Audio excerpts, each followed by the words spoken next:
Hi everybody, welcome back to the channel. And from the title of this video, you'll see that I ordered over 100 worms off the internet, and this is where they're currently living now. So I did this for the sake of composting, worm composting, or vermicompost as it is referred to. And this video, I'm gonna give a 2-week update. They've been living here for about 2 weeks. I'm gonna show you how they're doing, and then I'm also gonna show you exactly how I put this together in less than 15 minutes. One of the reasons I wanted to make this video is because I watched a ton of worm composting videos, and some of them were frankly like very complicated, a little bit more detail than I needed just as a newbie to get started. And so I just want to show you guys how quick and simple it really can be.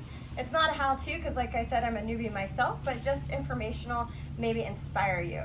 There's a couple main reasons that I wanted to get into worm composting. So the first one is that it is faster than other composting methods. You can have some great worm casting compost to use in about 3 months. I also want to do it because you can make a lot of compost in a very small space.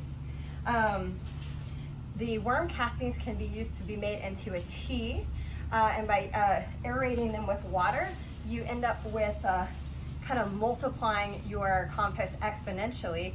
And since we're just getting started on a new piece of land, and we've only lived here about 3 months, I thought, well, this is a great way to fast track to get some really good healthy microbes back into the soil.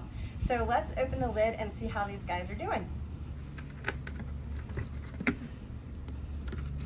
All right, let's take the lid off. First thing I notice is there's no flies. That's good. Take this piece of paper off.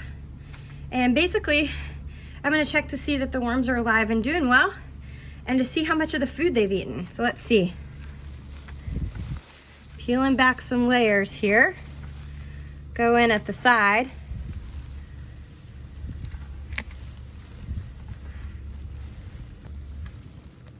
All right. Seeing a lot more worms down here at the bottom.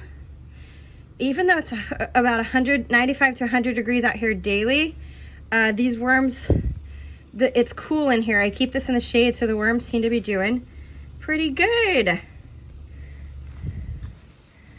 I am noticing that they've eaten through a lot of the kitchen scraps that I put in here.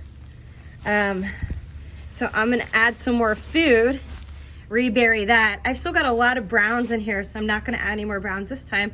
But after I feed them, stay tuned because I'm gonna show you exactly how I did this all. All right, I've just added some kitchen scraps, bell pepper, cherry tomatoes, some blueberries, some old cilantro. They're all past their prime. And I'm gonna cover it back up with all the soil and the extra browns in here. And things are looking good. So like I said, keep watching because I'm gonna show you exactly how I put this together in less than 15 minutes. It took me from start to finish for the whole project. I wanted to mention a few important things first. I got these worms from Uncle Jim's Worm Farm, which is a very popular vendor, and they are actually listed on Amazon, so I just used my Prime account to get these. And I'm doing a 3-bucket system here. A lot of times I tend to go all in on projects, and I've decided to start smaller, more manageable, shoot a lot of BB bullets instead of one giant cannon, as my old boss would say. And I ordered a little over 100 worms. And so once they fill this bucket, I have another bucket already on deck that they can fill. And then if the worms continue to multiply, then I'll move up to larger bins. I really wanted to be slow and responsible for this project and see how it works. And honestly, I couldn't be more thrilled about how it's going. So check out the rest of this video to show you exactly how I did it. Easy peasy. Thanks, guys.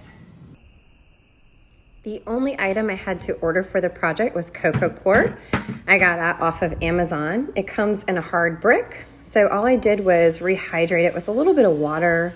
I did that first so that it could sit and get softer and more pliable to work with while I went ahead and moved on with the other steps of the project. So one of the first things I started to do was assemble the buckets. These need holes drilled in them. And right about that time, I realized that the worms had arrived. So I went out to meet our post service. I got my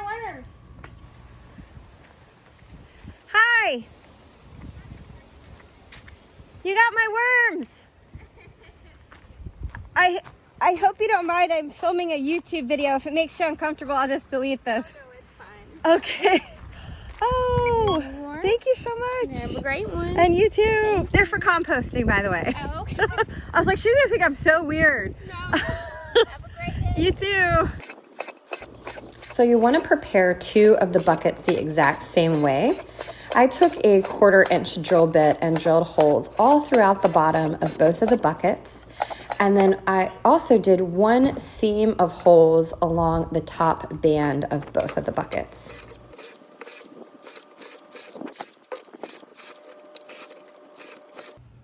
Hey, they're here. I saw. I see the driver. I'm filming too, by the way. Oh, wow. Instructions and information.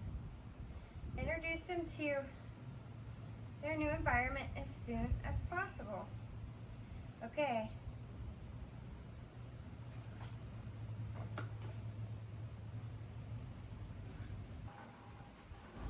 Next up, I traced a round piece of cardboard to go in the bottom of my first feeder bucket.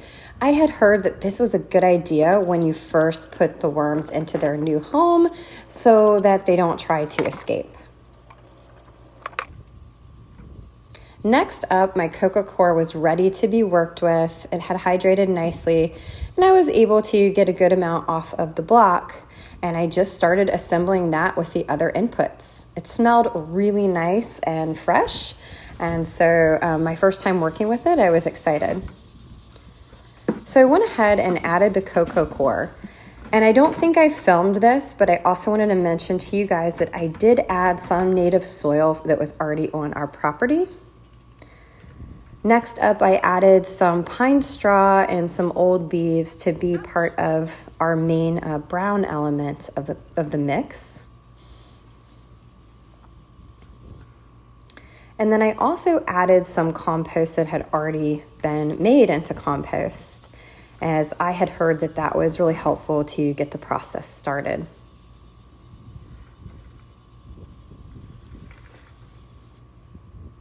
Next up went in the kitchen scraps. I was just pulling out some stuff from our compost bucket, some herbs, some eggshells. I had some pieces of tomato. I didn't want to put the whole bucket in there because it was quite a lot just for my project starting out. And then lastly, some paper shreds and some pieces of cardboard that I had on hand. I went ahead and added just a little bit of water just to dampen it enough, and mixed everything up. Next, it was time to put in the worms. This was my first time opening them, and I was pretty excited. You can see them there. They arrived looking great. They were quite active. These are called red wigglers, and they live up to their name. So I just very gently placed them into their new home, and then I made sure to, take the mixture that I had created, and I buried the worms as well as the food.